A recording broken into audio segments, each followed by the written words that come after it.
Kulend uko. Kuchi viti chedu uko. Yamakadai kutirera panguva dzino ndiyo channel yenyu inonzi Kulian TV. I am back kunge msana ndadzoka manje. Nezvitu nazvanga zvakatozvirarirawo zvazvo nhasi tazoonerera. Sakupwanya aenda kuparliament nhasi. This is breaking news because you know what, ever since kubva pakatotanga kutonzi ari unopinda kuparliament kwacho, maybe akaenda 2 or 3 times chete.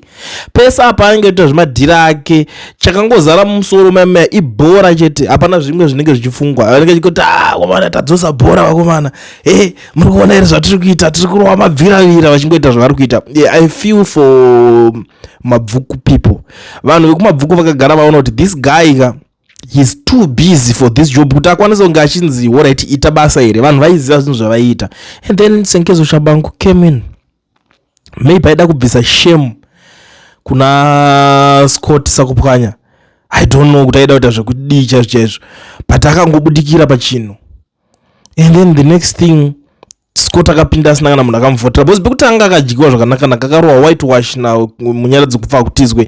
Munyaradzi kufa kutizwe achinodzokera nachida kunodzokera kuparliament achinoregister futi kuti aitese adzokere anovhoterwa futi nevanhu vake kumabvuku. Ndopa akabviswa zvikanzi hazviite. Iwo akatorikolewa kuti triple C acho triple C ipi uri kuda kurepresenta iyoyo. And I even advised them madays acho that guys, zvinoshanda panapa kana uchida kusecure this position, uyu is a weaker point. Uyu I walk over kumabvukuko uri wega bururu kungorova wakatarisa kuside chiregister udzoke uri independent candidate. And then aiwa pakatakotaura nyaya dzakawanda hazvizoiti kuregister independent candidate because anenge ari munhu wetriple C, inenge triple C pamoyo. But guys, vakazongodzokera vari vetriple C vakabviswa, and then triple C yacho ndobva vazoiramwa. So zvinhu zvekuti tanga tatoona kudhara izvo dai aripo achirepresenta vanhu vemabvuku, but because of partisan politics, look where it is right now. Zvinhu zvatodhakwa. Hapasisina kuti tingachaswera tichiita se vanhu vemabvuku vari kungochema. Hapana, iye anongoita zvaangofunga zvaanenge achida iye panguva yake yaanoda. Angongoti saka izvo zvinhu tikuuya toda kumboitira vanhu kana chipati, birthday party or whatever, tingotengera vanhu chikafu, tingotengera vanhu magrocery what zvekubhata vanhu. But panodiwa development, panodiwa marepresentatives. Enda unomirira vanhu kuparliament, ndo chinhu chakanyanya kukosha. Vanhu vaunzwawo kuti mavoices ekumabvuku ari kuti kudii. Now look what happened. Apana, this guy, he just represent himself and his business colleagues. That's all. Nyaya ukatona atoenda kune sumudzoko ari kungomira kungotokonya nyaya dzake dzebhora chete nenyaya dzake dzekuma diamonds magoridha ake anenge achingoita. Hapana chimwe chinozikanwa, chimwe chinenge chiri mumusoro ipapapa. Kungofunga izvozvo chete zvatopera. Munzwe hapana kana one day rokuti unomunzwa achidebata. Ndakatochallenge vanhu ndakati ime aripo here anibonene kana debate one or point of order zvayo yakasumuka ichitaurwa nathis guy anonzi Scott. Hapana, ndanagudza mudungwe kungoperekedza vanhu. He doesn't even know what he is doing. Kungoti munhu he is a member of parliament, kumubvunza kuti urumbori kuita nezvechi, hatozivi, akangopinzwa paposition. We all know, pana kana dzadzimwe nyaya idzi, we all know kuti that guy hapana zvinozikanwa, hapatorina idondo irima zvaro rakazvimirira. But zvinhu zvobva zvazosvika pakuti akomanaka otoiginwa nebasa racho because iye akutidedzera kuti vanhu even kumabvuku havakwanise kungoenda vachinomukweshera kuti ko imwe honorable muri kuzoitawo sei, why are you not representing us in parliament? They can't do that because anogona kuvaudza rafu kuti hamuna kundivhotera, ndakadyiwa, saka maindinyebera, makandidyira zvinhu zvangu mahara. Akanodedzanza ana Mayweather madhezi aya achikampeni apepe, dedzana Mayweather nezvinhu zviri off topic zvega Mayweather nedevelopment yekunzvimbo yemabvuku to better their lives zvinoenderana papi izvozvo. Zvinhu zvanga zvingori off topic zvisingapindirani ndo zvaaitoita izvo. Zvaibva anyatsoona itori opportunity yekuti but at least ndikangodai so zvinoita, but hapana chakafamba. So ndo nyaya iripo. Mukomana azongobudikira nhasi, aenda kunodii kuparliament, aenda kunovhotera bill. Ndo nyaya iri panapa yaitika. And zvitiri fani because we can't blame him futi kuti waenda kunovhotera bill because iye ari kuziva zvaari kurepresent. At least idofo rakangwara ari kuziva zvatiri kuita, dofo rakavhurikira zvasiyana nemamwe edu mamadofo aya atinawo ekuti ivo vanoenda muparliament vosvika vopinda vachiita kunge vanhu vari kuziva zvavari kuita muparliament imomo vototanga kutovhotera zvinhu zvisiri izvo. Waenda uchizvitori munhu weopposition waakuvhotera zvinhu zvezanupf zvinobhenefita zanupf. It doesn't make sense. I understand kuti vamwe mazhinji udofoi uyu koyo wakanopinda vanhu vachifunga kuti okay isusu since chivhaya ari kupa vanhu mota tichaona mota, since panzi pari kuwedzerwa dzimwe 2 years they know kuti isusu takazongopindawo panozoda kuteketa zvekutamba kuchavhurwa imwe political party or whatever is going to happen next. Vanozoti havadzoke muparliament macho ende vazoti vangara vanga vatongori wiki kudhara vanhu vanga vasingatombonakidzwe navo kana kuti kudidi.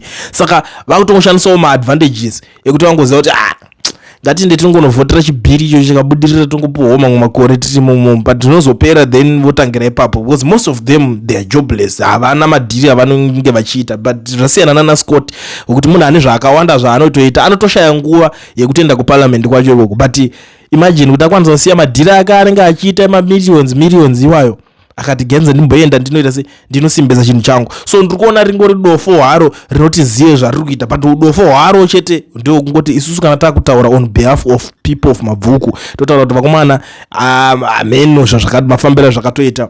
You guys were supposed to advise the honorable member Mr. Munyaradzi kufa kutizwe kuti Mr. endai munoregister nenigirigini zvinhu zvekuti izvezvi madzidza malessons maakuziva maZimbabweans but it's too late because hazvichashande muchazvishandisa kupi.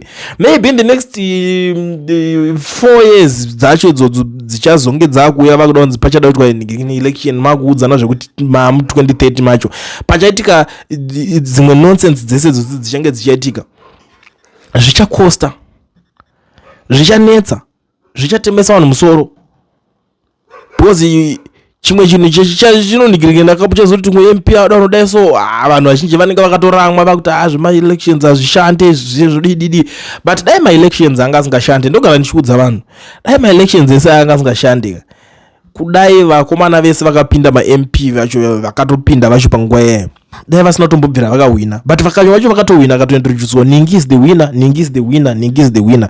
Kuma-presidential kwameno zvaizongoitikawo zvazvo but dzanga dziriwo dzimwe nyaya ma-MP mamusingafanira kutanga muri kuda kutaka kuramwaramwa kagame ngekudidi waifanira kuti uchipedza kurikolewa uchidzokera uri independent candidate.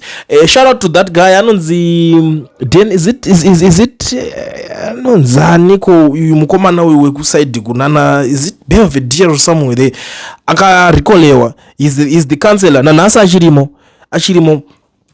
is the councillor akaona kuti arikolewa ndobva ati aiwa hapana ndichimbodzokere ndiri kuningirikini because akakurumidza kuanalyze chinhu akateerera advice because akatotaura kuti munhu wese arida kupinda pachinhu ichi dzokera uri independent ndobva adzoka ari independent zvinhu ndobva zvatotanga kutofamba the likes of ana Ostalos nepopularity yese yaya what he was supposed to do angangoti supposed kungodzoka angoti ndato independent candidate but akabvanza ukamgoita independent candidate unenge watobuda mutriple C hausisiri muvision yachavisa wakutoita zvevision yako wega like what happened to Temba Muliswa akazongopinda ega ari kunoto ndobva azodisi ndobva azotanga kungoita zvinhu guys. The only way or the only platform to represent people very well is parliament because look at us here we always talk every time we call different people vachingotaura vachingodidi but kana uri outside parliament the only thing that you can do is to influence people but you can't change anything kana usiri muparliament zvema-ideas amaipanana kuti parliament haina basa ndezvekupenga ndezvekudii unoenda kwekwa ndokunoitwa ma-decisions. That's why muri kuona kuti pari kuiswa madofo akaita sana Scott wacho risingazive zvakana zvarinomboita zvekuti kutombomti verenga ma-clause aiverenga vamwe ese hapana kana chaanombonzwisisa kuti bhiri racho izvo kumubvunza nai vasakupwanya chinonzi bill chacho chii haazvizive kuti chinonzi ma-clause chacho chii he doesn't know anything ibhora chete ringori mumusoro ari kungofunga kuti saka bhiri yadhakadai so musona akadai so ya ndobva zvadai so ndo zvingori mubrain dzake chete zvimwe zvese izvozvo haana. That's why kuti people of mabvuku are suffering vari kuchema vari kurwadziwa nenyaya kuti hapana leadership apo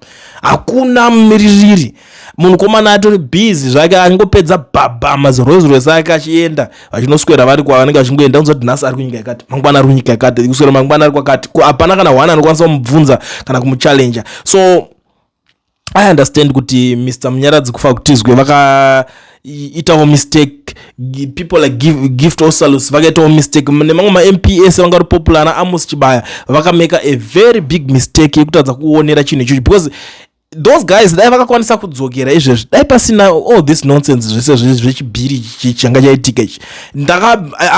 I was blaming that Wende guy because that guy is straightforward. Dai akarikolewa that guy ne type yementality yaanayo. I understand kuti Wende munhu wekuti ari slow zvake pazvinhu zvake mheno zvaazongori so, but dai akarikolewa ari anga aitodzokera straight ari independent, because munhu wekuti anenge achitoda kuti iye arikuda kutoraramisa mhuri yake ndochinji anotanga kufokasa obva ati but vanhu vacho ndingoenda ndingonovarepresenta chero achinzi ari muutengesi iwowo but ari kurepresenta ari muutengesi hwacho iwowo. But nhasi zvabuda pachenda Wende haana kuvhotera bill.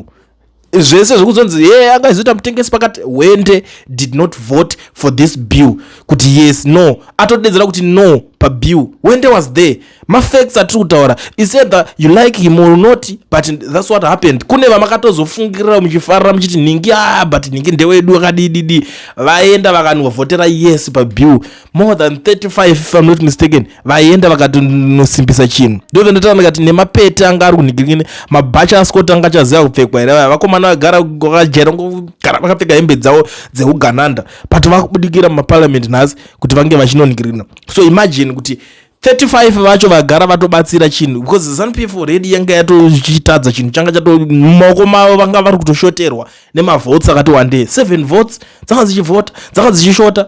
But look what happened. So muri Zimbabwe ndo situation iri panapa. Ndangoti ndingoya ndingozivisa nemi Scott Sakupwanya angobudikira kuparliament, maybe ameno zvanga zvichidiwa nyaya yebhiri yaita kuti mukomana adzokere kuparliament. Vanhu kumabvuku vakaita hatingati vane chavakaita, but vakatozoita mistake yekutungamidza munhu futi wavanenge vachida but ane kakutya.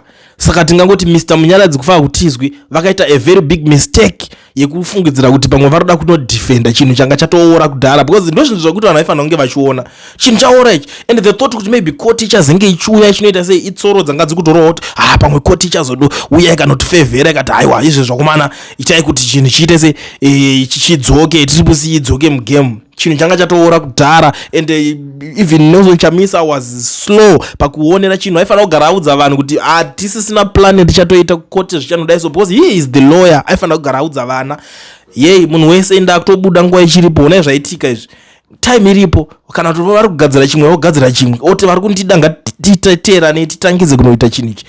Aifanira kunge ane power futi rekurikola vanhu vese varimo vacho, then otowedzera kuti vakomana taakutangidza kuvhota pachinhu chinyowani tanzwisisa kuti nyaya yemanhingirikini kwanga kusina.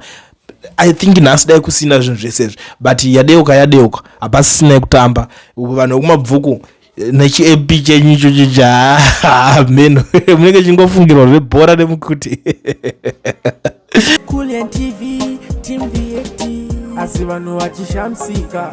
Kulian TV haichadzika, saka subscribe wozolaika nechawana zvesapana chichazosha. Everybody say Kulian.